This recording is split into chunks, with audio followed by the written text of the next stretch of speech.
মাত্র ২০০ টাকার টিকিট দিয়ে চট্টগ্রামের মধ্যে জাহাজে করে ঘুরে আসুন নদী সমুদ্রের মাঝখান থেকে। বন্ধু বান্ধব, ফ্যামিলি অ্যান্ড আপনার প্রিয় মানুষদের নিয়ে উপভোগ করুন সুইমিং করার সুযোগ অথবা মুক্ত বাতাসে অসম্ভব সুন্দর একটি বিকেল। সো চলেন তাইলে শুরু করা যাক।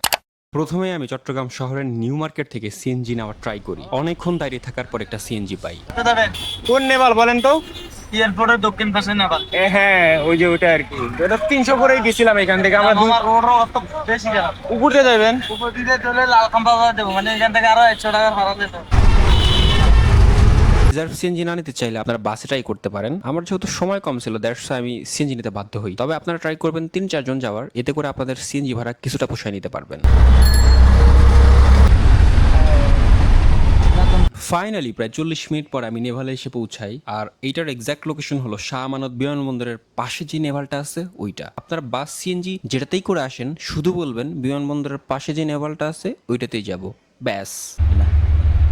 গেট দিয়ে ঢুকতেই হাতের বাম পাশে টিকিট কাউন্টার। জন প্রতি 200 টাকা দিয়ে টিকিট করে ভেতরে ঢুকে যাই। ওয়েট, এই টিকিটটা আপনারা ফেলবেন না। যখন জাহাজের ভিতরে প্রবেশ করবেন তখন এটি আপনাদেরকে জমা দিতে হবে। আমরা জাহাজের ভিতরে যাওয়ার আগে দুটি পল্টন খুব ভালো করে ঘুরে নিব। প্রথম পল্টনটি দোলনা অ্যান্ড আপনাদের রেস্ট করার জন্য এমন কিছু বেড পেয়ে যাবেন। এই জায়গা আমার অনেক বেশি ভালো লাগছে, কারণ একদিকে যেমন প্রচন্ড বাতাস ছিল, অন্যদিকে দোলনায় বসে দোল খাওয়া অন্যরকম।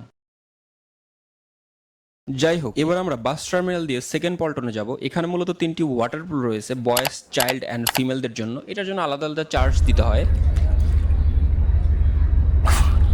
আমি ভিতরে যাব, আর ভিতরে যাওয়ার জন্য আমি যে গেট থেকে টিকিট নিয়েছিলাম এটা হচ্ছে ওনাদেরকে শো করতে হবে, তাহলে আমাকে ভিতরে যাইতে দিবে। ওকে, এইবার আমরা জাহাজটির ভিতরে প্রবেশ করতে করতে এর হিস্ট্রি জেনে আসি। মূলত এই জাহাজটির রুট হচ্ছে চট্টগ্রাম থেকে সেন্ট মার্টিন। যেহেতু বাংলাদেশ গভর্নমেন্ট সাম্প্রতিক সময়ে সেন্ট মার্টিনের জীববৈচিত্র্য রক্ষার জন্য বছরের একটি নির্দিষ্ট সময় কেবল সেন্ট মার্টিন ওপেন রেখেছে, তাই এই জাহাজটি বছরের বাকি সময় এই ঘাটেই থাকে। 4 তলা বিশিষ্ট জাহাজটির 3য় তলা এবং 4র্থ তলা বেশ চমৎকার। একদিকে যেমন দেখা যায় ভারী ভারী যন্ত্রপাতি, অন্যদিকে উপভোগ করা যায় নদী সমুদ্রের মধ্যবর্তী বিশালতা। তবে একটা মজার বিষয় হলো, আপনারা যদি ফ্রাইডে অ্যান্ড যে কোনো সরকারি ছুটির দিন এখানে ভ্রমণ করতে আসেন, এখানে হচ্ছে জাহাজের সাথে একটা বার্জ আছে।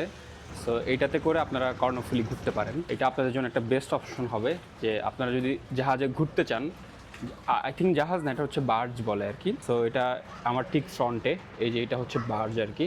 প্রতিজনে 300 টাকা করে দিয়ে প্রতি শুক্রবার এবং যে কোনো ছুটির দিন আপনারা চাইলে এসে ঘুরে যেতে পারেন। আচ্ছা, যেহেতু বিকাল গড়িয়ে প্রায় সন্ধ্যা হয়ে যাচ্ছে, আমার যেহেতু ফিরতে হবে, সো আমি ভিডিও আজকে শেষ করব। তবে আপনারা জানাবেন যে আজকের ভিডিওটি আপনাদের কেমন লাগছে। আপনারা চাইলে এখানে ফ্যামিলি, ফ্রেন্ড সবাইকে নিয়ে ভিজিট করতে পারেন। খুবই চমৎকার একটি জায়গা, আর চার্জও খুব একটা বেশি না। আই থিঙ্ক সমুদ্রের কাছাকাছি, কর্ণফুলী নদীর একদম মাঝ বরাবর এরকম একটা গ্রাউন্ড পাওয়া খুবই দুষ্কর। শুধুমাত্র এটা সম্ভব হয়েছে যে সেন্ট মার্টিন আপাতত বন্ধ আছে, এবং এই জাহাজটার কাজ হচ্ছে সেন্ট মার্টিন টু কক্সবাজার কিংবা চিটাগাং কাভার করা। সো ওইটা তো এখন কাভার হচ্ছে না, এই জন্য এইখানে হচ্ছে জাহাজটা রেখে দিছে। আর রেখে দেওয়ার কারণে দর্শনার্থীদের জন্য এটা উন্মুক্ত করে দেওয়া হয়েছে নামমাত্র একটা ফিতে। সো আপনারা চাইলে এখানে আসতে পারেন। আর এই ভিডিওটা কেমন লাগছে সেটা কমেন্ট করে জানাবেন। দেখা হবে পরবর্তী কোনো ভিডিওতে। আজকের মতো আল্লাহ হাফেজ, ভালো থাকবেন, সুস্থ থাকবেন, সি ইউ সুন।